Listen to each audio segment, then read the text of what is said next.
I used to fill my free time. Sometimes there's a lot of free time, sometimes there's none at all. But my free time with Go Get 'em podcasts every morning in this depressing epoch, I'd wake to them, be engaged with Brianna, Anand, Katie, Glenn, etc. They are falling away, partly my fault, probably mostly, but I had an inkling after the blasts of Peled and Finkelstein, identifiers of the sides of the arguments, one might say, since the early days of late 2023. I have mined my own self to reveal what I think, but mostly feel about Gaza, Ukraine, the Congo, Minnesota, ICE, Trump, Biden, Kiir, and Rishi. Now, as if one has had one's fill and nothing new is left, but who is to blame for what, but never why, at least beyond the deviant nature of the guilty, which amounts to not much more than the Victorian conclusions on criminals and saints, I listen less and less. I have changed, probably by their ministry. They have not. They are angry, I am too, but I don't have the same cause of anger. I am in this a privileged minority. If I add women and the other minorities together, they might look at white men and say, "You do me wrong," with complete justification in this day and time. I could, but I don't, because I can't. I feel the need and desire to infiltrate, which I can. Why do they shed no light, being so bright, so well spoken, so educated? There are right and wrong deeds, yes, evil and good deeds, but we are all capable of all of them. I thought that narrowness of life would make bad actors more likely, the aggrieved and the jealous, those besieged by war or tyranny, the unloved would be more dastardly, but 'tis not so. Many, many well-parented, well-fed, and best-schooled, otherwise happy people will tell me simply that 50 million Americans or Europeans or Jews or Muslims are Satans, unreachable and malicious, or just too stupid. And it is true. If, upon infiltration, I find a monotheistic, anti-gay, racist, misogynist man, I will be helpless, especially if he grounds his bigotries in his faiths. However, my discovery has been that most of us, whatever our education, enlightenment, sympathy, or faith, will have blind spots. Here we have equality, and this surprised me. Because I have made an investigation. I have been outside of the halls of my podcasters, their hallowed halls. Both communities see the other this way and are thought of by the other people this way. I'm framing it as two because as we see in West Asia, there may be at least three, but the two are happier ganging up against the one. As far as I can understand it, it does seem as rancorous as religion. It is as the religions.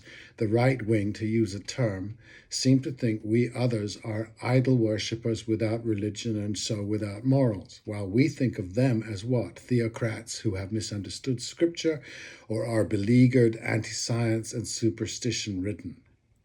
And we hate each other, as if hate were necessary as breathing to life. I think for them it is, burdened by negative identity, which is at the soul of monotheistic faith. My podcasters are part of their wise community and inspire, if not idolatry, a sort of superiority that causes people to quote them rather than arrive at their own thoughts and go through the tough but creative process of expressing their own thoughts.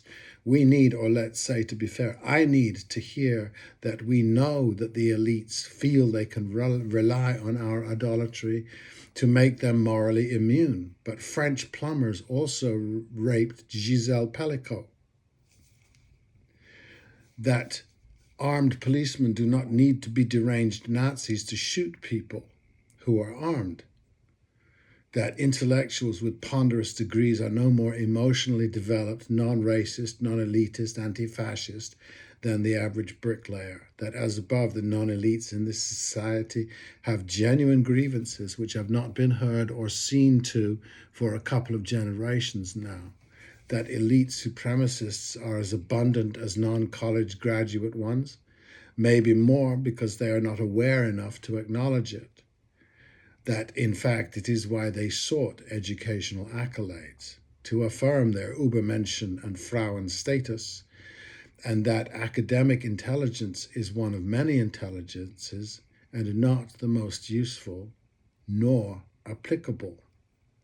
I'd like to see any of my go-tos, anyone at all, actually have working blue-collar people on their shows. The least useful people to speak to are self-titled spokespeople who are on because of what they have written. I feel listening to this habitual manifestation of the podcast to be a version of incest, and circular, at least. I suggest you will find among the unwashed the insights to affect some of the issues that afflict, which have not been affected by narcissists selling books. I'm a narcissist myself. There are healthy and unhealthy versions. Every orator must have a dose. But when Catherine Liu or Brianna talk about working people, it would be inspiring to think they actually knew some and related to them as equals. One way of demonstrating interest, which is what podcasts do, would be to have some on. Just think of all the time you'll save by saying, "This is Joe," with no reference to college, prizes, or books written. And when you ask where we can find you, he or she might say McGee's on 48th and 8th. This is not reverse elitism. Trust me. It is asking for refreshment. They are out there. They may need a little encouragement, but so did you. Most of us read. Some of us even rap. I watched a TV show on Netflix. I think it was called The Family, and it was all about the hyper Christian influence on DC with the breakfasts and all that sort of stuff. It's a fascinating several part documentary, I remember. And it's great. It's really good, and the perspective of, this is kind of creepy, having all this not separation of church and state being thrown at you. It is creepy. But I have to say that at one point in the show, they go and visit some blue-collar guys in the Midwest somewhere. I can't remember. I'm so bad at rewatching stuff. But anyway, you can find it. And there was 3 or 4 guys, and they asked questions like, "Well, you guys are also progressive, you filmmakers." In other words, they were part of this, but the part of the family thing. And one of them said, "I don't see that you have any women on your film crew," etc. So, you ran into that kind of thing. But there was a black man in this show who was just remarkable. I mean, remarkable as a human, just the most articulate. And he was saying things, he was inspired by things that I'm not. But it was one of those rare moments where I actually felt, and I feel this a bit about maybe influence. Christianity, for instance, has different influences on different cultures. But this man is really, really worth experiencing. You can listen to him too, because he says brilliant stuff. But experiencing his energy is really quite something.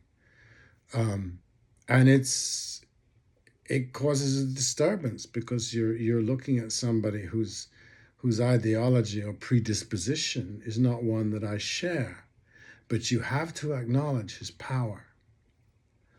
And I think that that's worthwhile. I think that that's a worthwhile crossover thing that would be good to have in the media.